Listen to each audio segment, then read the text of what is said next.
welcome to Confused Reviews, where Cartoon Drawing reviews movies. And it's really unfortunate when a movie has production problems. It can cause a weak script, a terrible story, or overall just disjointed experience. And the movie that immediately comes to mind is none other than Halloween, The Curse of Michael Myers. And before I go any further or talk about this movie, I'm going to need a drink.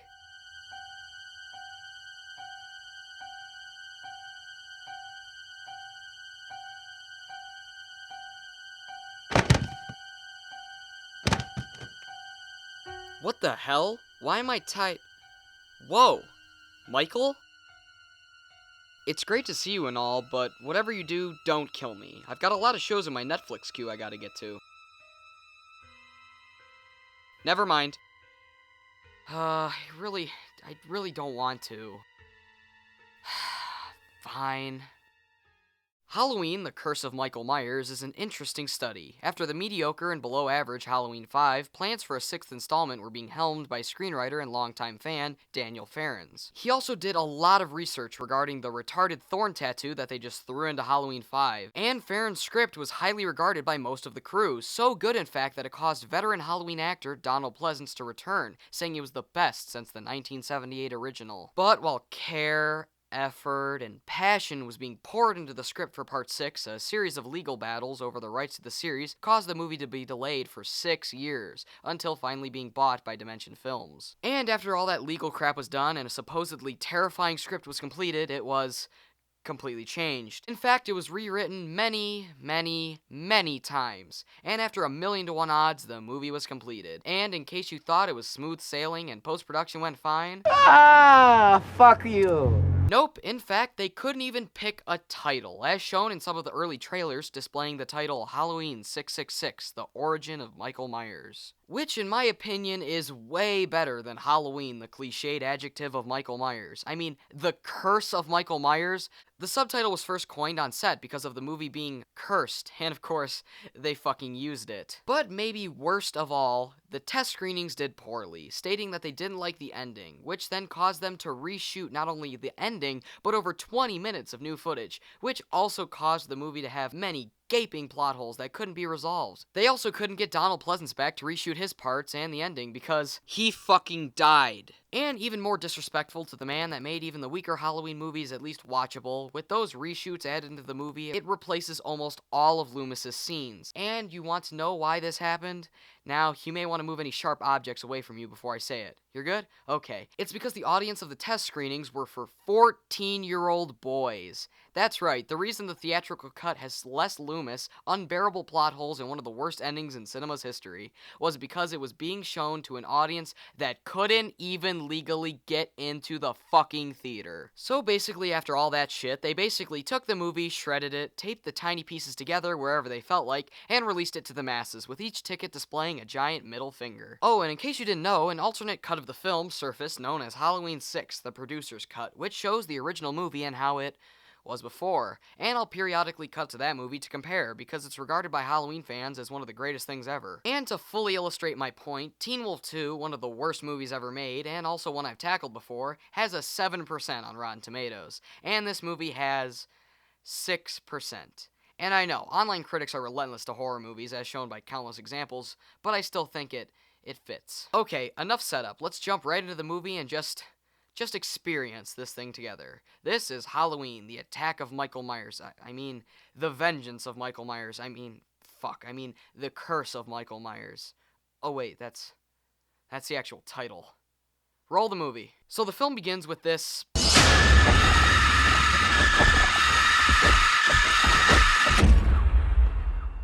What? What the fuck was that? Remember earlier when I said they ripped this movie apart and threw it together however they pleased? This is what I was talking about. Anyways, after we jump into everyone's favorite opening to a horror movie, childbirth, we see Jamie Lloyd not portrayed by a good actress and instead is played this time around by J.C. Brandy. Fun fact, Halloween star Daniel Harris was supposed to return but didn't because they wouldn't give her the $5,000 she requested to star in the film, which is way less money than she got in Halloween 4. After the child pops out, it's handed over to Zorro here, and we arrive to one of the thousands of stupid decisions made. When Michael Myers was 6 years old, he stabbed his sister to death. So yeah, they decided to have Tommy Doyle, played by Paul Rudd, do the opening narration, which is really idiotic because if this is the first time you're seeing this movie, you'd have zero idea who this is. Let's see how the producer's cut handled this. When Michael Myers was 6 years old, he stabbed his sister to death. That's better, using the guy who's only been in 4 of these movies, not some random new character. Might as well throw any random audio from any one of other Paul Rudd's movies. I don't know how you do it, kid. I mean, I thought my life sucked. Jesus Christ, I really feel for you. See? It works just about the same. Oh, and in case you were wondering, in the producer's cut, we get an explanation on how Jamie ended up here, being that she was kidnapped by the Man in Black 6 years ago. And in the theatrical cut, here's all the explanation we got. Nothing. We're just thrust right into the birthing scene. Jamie, probably really tuckered out from the day's events, is then visited by Mary, played by Susan Swift, who just randomly must have changed her mind on keeping Jamie and the baby captive, and hands it off to her, and the two run away. The nurse then realizes that she's probably gonna die anyways, so she just leaves Mia Wallace to fend for herself. Michael then pops out of the shadows and pulls a Super 8 on the nurse and throws her head into a conveniently placed wall spike. And for some reason, the Halloween theme is played throughout this entire chase scene, and it just doesn't feel right. This is the music they should have used.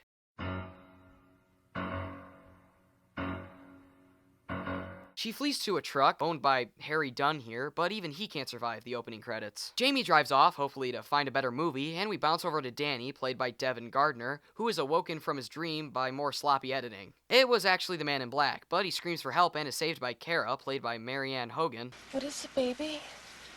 The voice man, he's here. Oh no. CeeLo Green's in the closet. She reassures him and goes to leave, and what the fuck? The logical part of my brain makes me want to think that's an airplane, and the gross part thinks it's something else. And honestly, that makes a better tattoo than the stupid thorn one, but whatever. Oh, and look, Thomas the Tank Engine makes a cameo, conveniently with the 1 covered up to avoid being sued. Anyways, Kara looks at Danny's Bob Ross level painting, showing off it's a sideways A. And since this is a horror movie, she strips down and realizes Paul Rudd is spying on her from the house across the street. But I do know one thing that could have helped his chances with the ladies. It's called Sex Panther by Odeon.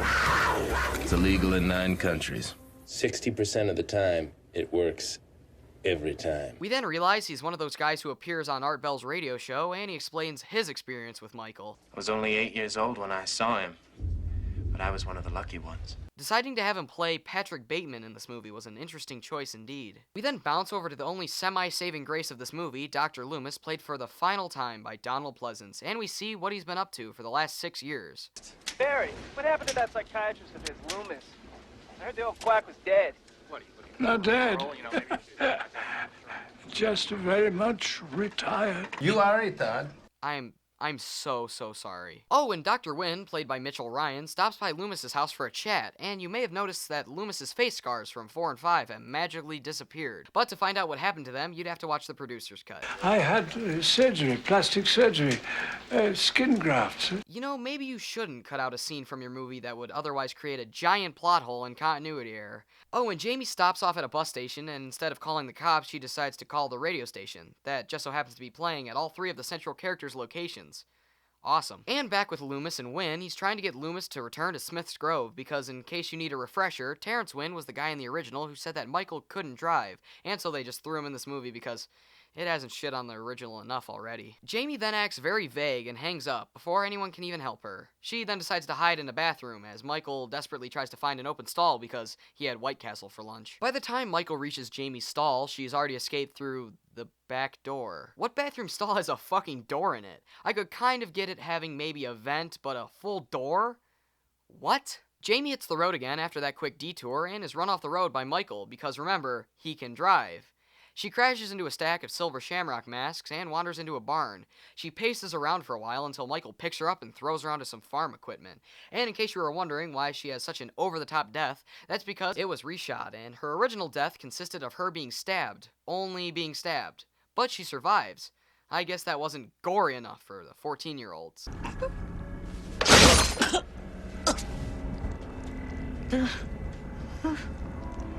We then bounce over to the not exactly Myers house, but more of a progress than part 5, where we meet John Strode, played by Bradford English, who looks exactly like Edward Rooney and Biff Tannen's love child, who is defending his property from the neighborhood kids from every movie ever. Oh, and in case you're having withdrawals from the lack of Loomis like me, in the producer's cut we get another monologue, and if you didn't know, another big reason a lot of Loomis's time was cut was because the director, Joe Chappelle, thought he was boring.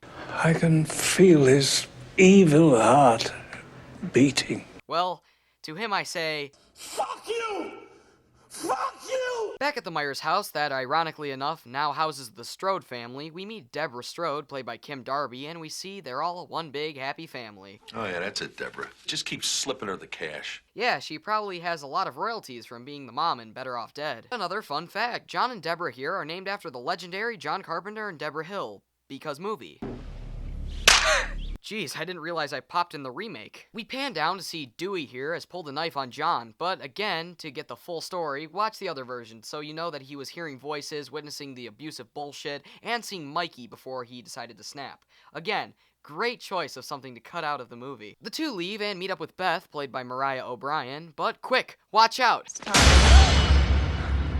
Thankfully, the producer's cut doesn't have this forced jump scare. Good for you. We then see Tommy reviewing the tape of Jamie calling into the radio, and using his superb level detective skills, hears that she was at the bus station and rushes over there. He then creepily asks some questions and sits down. He then notices a trail of blood that I guess nobody else noticed in what seems like almost an entire day, and it leads him into the bathroom. He then hears Jamie's baby that again, somehow, nobody noticed was there. Loomis and Wynn check out Jamie's crime scene, seeing he created some nifty graffiti, but no time for that. Cut it! But at least in the producer's cut, it shows us what we were missing. And the last thing I need now is you going around spouting off ghost stories. I suppose it was a ghost that did all this, huh? It was a ghost talking on the radio last night, and that's a ghost being carried out here right now. Why the fuck was this cut? Over at the school, she drops off her stuff, and we find out that she's already taking up art as a hobby. No, I'm kidding, it's Danny's drawing, which would make any normal person throw him into the loony bin, but these characters aren't that smart. I think it's cool. What? Why did they use that take? I think it's cool. Anyways, Tommy takes the baby to the hospital, and he kinda freaks out. Get me a doctor, now! Dr. Lecter, Ant-Man's here to see you. Coincidentally, Dr. Loomis happens to be at the same hospital, but it's only random in, you guessed it, the theatrical cut. In the producer's cut, he's there because, like I said, Jamie's still alive and he was visiting her. But don't add any detail to why he's there, just have him randomly staring off into space and start the scene from there. Tommy sees the mall cops are coming for him, and so he splits. And back with Mrs. Strode, we get a long sequence of her doing some chores and realizing that the washer doesn't work so well. Over with Tommy, he gives the baby a name. Steven. You like that name? Yeah, I think it suits you. You would like that name, you self-centered asshole. Loomis explains the backstory of Michael Myers again, and somehow a relative of Laurie Strode doesn't know any of this, but whatever. Danny sees the man in black again when he's scared by Tommy.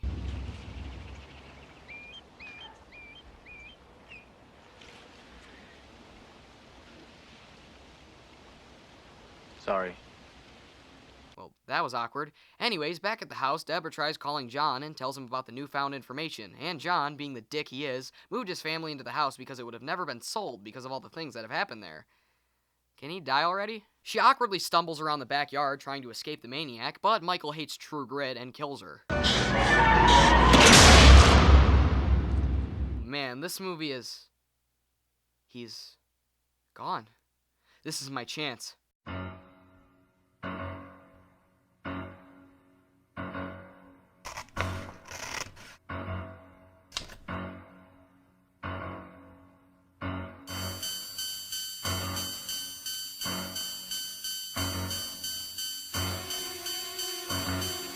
Why didn't I just run out the front door?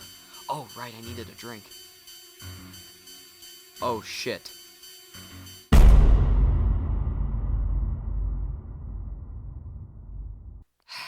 Anyways, Kara returns home and searches the house to pad the runtime, and she eventually finds that Danny's with Tommy playing Super Mario Land on Game Boy. Do you know whose room this used to be? Wait, what? Why did it just randomly cut to the Phantom of the Opera? And as expected, it was normally edited in the other one. You're in danger. Come with me.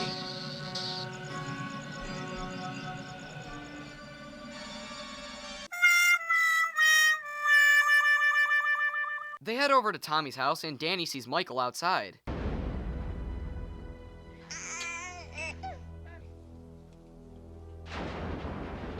I wish I could make this movie disappear just by closing my eyes. Oh, and back in the producer's cut, Jamie is still in the hospital, having weird black and white nightmares. And she's given a proper conclusion, like Marvin in Pulp Fiction, a clean gunshot to the head. Your work is done now, Jamie. And since these scenes are in the right sequence in the other version, we see Loomis saddened by Jamie's death, and not just some random fuckstick popping in his head and saying that she's dead. Oh, and Tommy gives a detailed explanation on what the thorn tattoo meant, saying it was a demon or whatever, but it's still all bullshit. To offer the blood sacrifices of its next of kin on the night of Samhain. It's Samhain, you bastard. Geez, first Halloween 2 and now this. They also say that the only way for the curse to be stopped is for it to be passed on to another child, so if Jamie had it, why not just kill her? I mean, it would have saved a lot of anguish, and we wouldn't have to suffer through this shit heap. Tommy books it out of there and finds Loomis, while his weird housemate tells Danny the origin of Halloween for all the third graders who haven't learned it yet. And hey, how far is Tommy? Because it's clear weather where he's at, but it's thunderstorming Michael Myers silhouettes at his house. At the costume party, we see Elwood Blues is attending, but no time for that, John's gotta die. So yeah, the power goes out, he tries to go fix it, and finds the washer turned all the white sheets red. Come on, Mike, you know not to mix reds with whites. Anyways, he stabs John and shows off Michael's techno house party until his head explodes. If this character wasn't solely written for me to hate him until he dies, I'd respect the kill. But I don't. Back to the Halloween party, they're having a debate if Halloween should be allowed in the town. But being that they're at a fucking Halloween party, the answer is kind of fucking obvious. Barry Sims, played by Leo Jeter, who was being a dick a second ago, is killed off in his van. Figured I'd mention that, cause why the hell not? Tommy hears a little kid saying it's raining red and goes over to find a dummy of Barry Sims is stuffed in the tree. How the fuck did no one notice Michael Myers, the most talked about person of the night, stuffing a real corpse in a tree? Oh, and Loomis just pops in from stage right to find Tommy. And surprisingly, not even the producer's cut explains either of those questions, so I'm just going to call that one just bad screenwriting. Actually, I'd call all of this movie just bad screenwriting. Kara's brother Tim, played by Keith Bogart, is then killed after having sex and taking a shower, which sounds like a Friday the 13th movie, but whatever. And then Beth is killed, and it's edited like...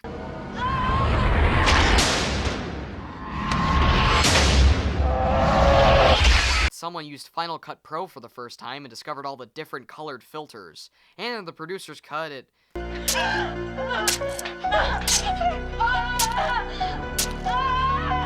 Actually, it doesn't look that much better. It might actually be worse because of how fucking shaky it is. Okay, not worse, but still shitty. Kara, being the moron she is, rushes over to the Myers house to fuck around for a bit and finds Danny. She finds all the previous bodies, and Michael chases after her just to have her knock his ass down the stairs. Loomis and Tommy return home and... Open the door! Please, somebody help us! There's a heavy metal version of the Halloween theme. I'm honestly very conflicted about this. Michael does what he does best, that being chase after his victim slow enough for them to escape, and the gang is reunited. Tommy then asks Loomis who knew about the baby. Who knew? Nobody knew except me and... Danny, come to me. And it was Darth Vader. And we finally find out the identity of the man in black, in case it wasn't already super obvious. Win. No, seems like you lost. Anyways, we find out Miss Blankenship, played by Janice Nickram, is also part of the cult, and Kara, probably as angry as I am about this plot point, throws herself out the window. Tommy and Loomis find Kara is nowhere to be found, and ask a great question, honestly. Why didn't they just kill us? It's his game. Shoots and ladders. Kara wakes up in the same jail cell Sarah Connor was in Terminator 2, and Tommy and Loomis track them down, and in the alternate version, Tommy explains to Loomis about the thorn really quickly. But it's not in the theatrical version for some reason, and Loomis has a chat with Wynn. He tries convincing Loomis to take over for him while he can go to Six Flags or something, I don't know, but he declines and they knock Loomis out, which I assume is only great for his health. Meanwhile, in the producer's cut, Tommy just roams around, probably trying to find a vending machine, but who really knows? Tommy finds what room Kara's in, and Michael waltz out of a random door he was probably taking a piss actually, and goes after Tommy again with the heavy metal theme playing. And since most of the theatrical's climax is what they reshot, Loomis is gone for pretty much the entire thing because, well, as we've discussed, he died before they could reshoot his stuff. So instead of having more Loomis, we just get Tommy and Kara escaping from the prison from Silence of the Lambs. And I guess it's time to address the creepiest and weirdest thing that they changed from the original cut. So Kara is strung up on a rock table thing, but they couldn't use any of those scenes because Loomis was in them. Anyways, we find out this horrific detail. The baby is yours, isn't it? What? Isn't it, Michael? What? What? Okay, so in the producer's cut, it's revealed that Michael, Jamie's uncle, impregnated her. Awesome. Way to take a steaming dump on this classic horror villain. Great fucking job. And because they had to change the ending, Michael just walks into the operating room and slaughters everybody, including Wynn. Great job killing off your villain that you waited so long to reveal. So Tommy, Kara, Danny, and some random guy that survived the massacre run away from Michael in the hallway that is lit by red light bulbs for some reason, and he's obviously killed. Did anyone think he had a chance? Anyways, Michael busts into the testing room where the gang is hiding, and Tommy gives up the baby. Michael then hears the real baby crying, and Tommy pumps him full of monster blood. He tries to grab Danny and the baby when Tommy starts beating the shit out of Michael with a pipe. Michael's also shown to have green blood. Michael's gotta stop drinking so much Ecto-Cooler. So yeah, of all the deaths Michael's had so far, he's killed by a couple swings of a metal pipe. That's it. Glad to know that you spent so much time rethinking this ending. Another thing that makes it really obvious this is reshot is the countless times throughout the scene Paul Rudd plays Tommy like a fucking joking asshole, even though he's been awkward and weird for the rest of the movie. But fuck continuity, am I right? And in a really shitty cutback to Loomis, he says that he has some business to attend to, and they just leave, only for Michael's mask to be shown on the floor and Loomis screaming. And then it just ends. Okay, now let me tell you how it originally went down. So, like I said, Donald Pleasence died after the production, so for that reason he's absent for most of the reshoots. But originally, it had a lot more of Loomis, and Michael is then defeated by rocks placed on the ground by Tommy, which was some bullshit that the thorn thing was supposed to be leading up to or whatever. Oh, and Wynn actually has an end. Turns out he was wearing Michael's costume, and he passes the thorn curse to Loomis. And we see Michael is now the one dressed in black, and he walks off into the night. But yeah, why have that when you can have Brian Fantana beat Michael to shit with a pipe? And that was Halloween, The Curse of Michael Myers, and it's terrible. First off, as I've said, the countless production problems, idiotic decisions made by everyone really, fucked this movie over. But either way you watch it, the producer or theatrical cut, the movie still isn't good. A stupid setup and kinda payoff to the thorn thing wasn't handled well at all, and feels like an afterthought after all the bullshit reshoots. The acting is horrible aside from Donald Pleasence, who at least is watchable, but a few good lines even from him couldn't save this movie. Zero suspense, no mood or atmosphere, a choppy and unfinished conclusion, dumb character motivation. It's overall just a mess. Sure, the producer's cut is at least affluent enough to pass as a film, but it still has the weird things too, like the weird Jamie-Michael rape thing, saying that no, Michael isn't pure evil, the devil, or the boogeyman. He was just a kid who was taken over by a stupid fucking cult. Also, the producer's cut has more scenes of Danny and John, as well as Tommy scenes make him seem more of a secondary character, than randomly trying to shift the focus onto him instead of Loomis. And it doesn't work on a character standpoint either, because it's set up in both versions that Loomis is the lead and Tommy's going to help, but then it just becomes Tommy's role out of sheer necessity. And honestly, in both versions, Jamie is killed without justice, and that makes me pissed off beyond belief. Her and Loomis were honestly the best things about 4 and 5, and they just threw her character out the window for no reason other than to focus on the 2 other worthless characters. Now, you're probably thinking, Luke, why are you so mad? It's just some horror sequel. Everyone knows Halloween 6 is bad. Everyone's talked about it. Everyone has the same thing to say. But no, this is more than just a bad movie. This is more than a stupid, forgettable horror sequel. This is a disgrace. I've said it once, and I'll say it until the day I die. John Carpenter's Halloween is my favorite horror movie. It's the embodiment of what makes a good horror movie to me. Great characters, a terrifying atmosphere, an eerie mood that makes you shiver, one of the best antagonists of all time, mesmerizing suspense, a fantastic score, and a location that you can relate to and makes you fear the boogeyman. It's perfect. And the fact that this movie is in the same genre, let alone the same series, makes me sick to my stomach. It's a kick in the dick to all the fans of horror and cinema in general. It hits you over the head with plot holes and a terrible story that even has the audacity to have this quote on the cover.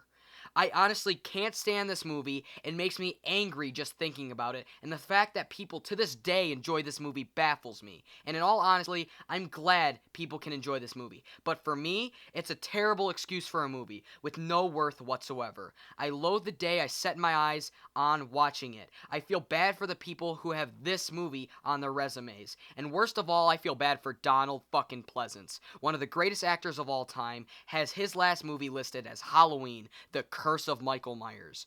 I hate this movie and I wish I could erase it from my memory. God, I've probably spent more time comparing the two versions and writing and researching this episode than the filmmakers did on the goddamn script. Halloween, the Curse of Michael Myers is unfucking deniably getting an F. Stay away from this piece of shit at all costs, because it's one of the worst movies I've ever seen. And you know what's worse? This isn't even the worst Halloween movie. Just stay away from this movie. It's an insult to the original, to Donald Pleasence, and just sucks on every level possible. Happy now? Well, since I've got you here, would you sign my copy of Halloween? What the hell? He's gone. God damn it, that fucker stole my mask. Okay, after all that, I finally finished this movie. Well, I'm Confused Reviews. Thanks for watching. Fuck Halloween 6.